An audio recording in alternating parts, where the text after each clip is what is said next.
Hello, what's up mga tol, no? Good morning po sa inyong lahat ng mga tol. Dito naman tayo sa panibagong video, panibagong exploration na naman tayo mga tol. Ngayon mga tol, no, yung hulog ng langit ay binigay sa ating Panginoong Hesus, lalo-lalo na sa isang tao na ginawang instrumental patungo sa amin, patungo sa akin. Ito ipapakita ko sa inyo mga tol kung ano ang nagawa o ano ang kanyang binigay sa ating Panginoong Hesus, no? Lalo-lalo na kay ate. Ipapakita ko sa inyo mga tol dito sa bahay mga tol, no. Nagsimula na ang paggawa ng pader mga tol, no. At saka ipapakita ko sa inyo ang unang ginagawa. Let's go. Hindi na natin ipapakita yung bahay mga tol. Surprise ko sa inyo mga tol, ha.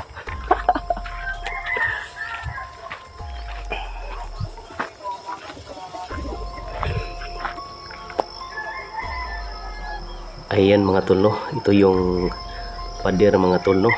At dito yung poste namin, kompleto na yung mga papers, no. Libor na lang ang kulang, no. Iba sa loob at iba din dito sa poste, sa wiring. At saka dito papunta tayo, at dito yun, oh, lagyan ng bob wire mula doon papunta dito hanggang doon, palibot doon sa pader na yan. Yun, punta tayo sa unahan. Ayan, maganda na siya tingnan, no. Mula sa flooring, mga 9 piles na hollow block. At dito, yun, no, malapit na. Feed natin yung buhos sa poste na yan sa ibabaw ng hollow block. Ayun. Punta tayo sa unahan. Ayun. Ayun, dito sa likod mga tol, no. Ayan, may malaking drainage dito sa likod. Ayan, hanggang dyan. Pagkatapos punta doon, lagyan natin ng riprap. Pagkatapos flooringan. Pagkatapos lagyan ng bahay-bahayan ng baboy. Ayun mga tol, no, habang hindi pa tayo makapunta sa bundok, no, pag-isipan ko muna o babalik ba ako hindi, no. Dito na lang tayo, alalay tayo sa karpintero. Ayan.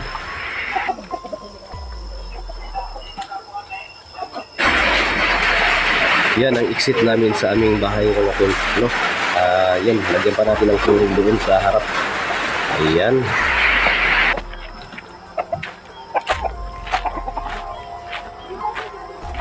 Dito naman tayo sa kabila mga tol, no. Para mas matibay ang paggawa ng poste. Ito ang ginagawa namin mga tol, no.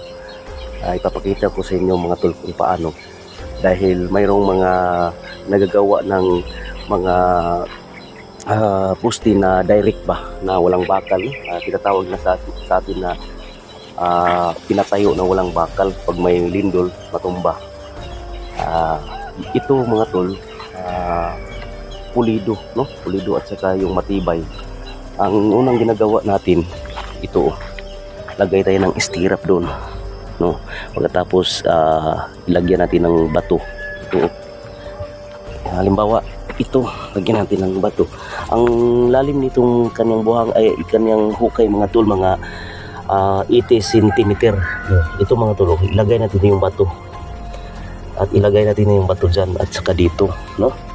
Lagay natin dyan para yung paglagay ng paglagay ng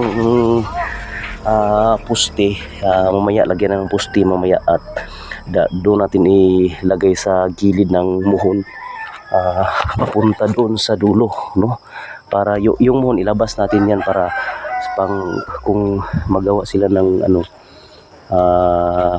magawa sila ng ibang pader, hindi yun magalaw yung pader namin mga tol. Ito yung ginagawa mga tol, tingnan natin.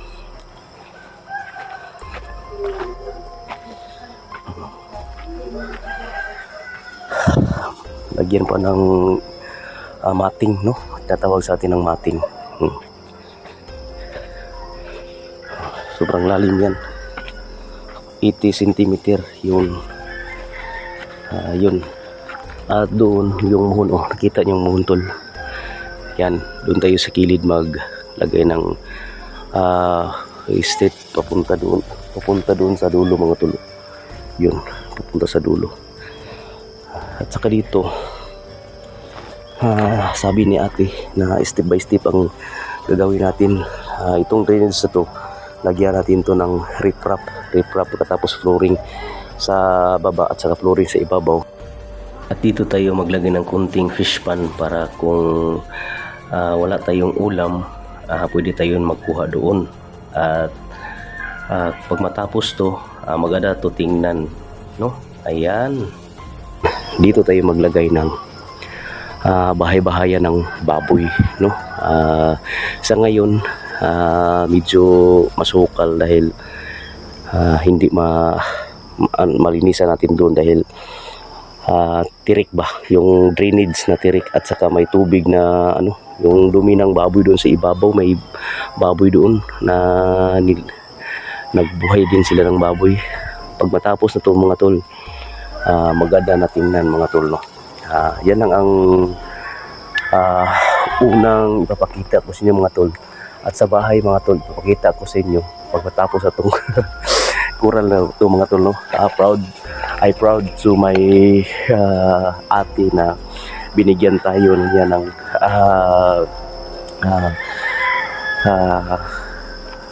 project na dito sa bahay mga tol, no? Sabi niya, sabi kay ate, sabi kay ate, kung matapos itong pader na to, palibot, yun mga tol, pag matapos itong pader na palibot mga tol, ipakita ko sa inyo ang kabuuan ng bahay mga tol, no? Surprise ko sa inyo mga tol. Isang taon na akong wala nang vlog mga tol, wala na ako nag-explore sa bundok dahil ayaw ko nang magpunta sa bundok mga tol dahil sobrang delikado, no mga tol. Sobrang delikado doon.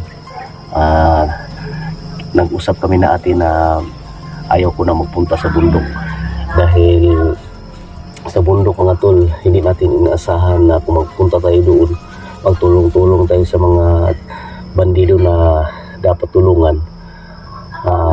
Yung mababait na mababait na mga bandido na madali lang sila makaintindi ng matulungan natin. Hindi basta-basta dahil delikado, mabihag tayo, no? Mahanap buhis-buhay ang ating magganap doon.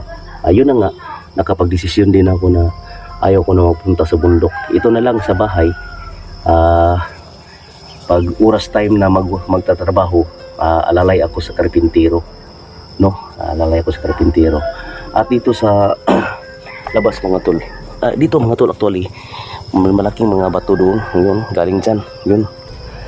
At dito sa labas mga tol, nagtatanim ako ng tinatawag na sa amin ng lugbati.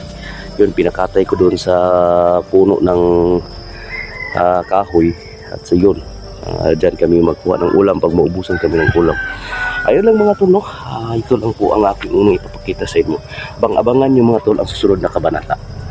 Alam nyo mga tol na mahal na mahal kayong lahat po. I love you po sa inyong lahat and God bless po.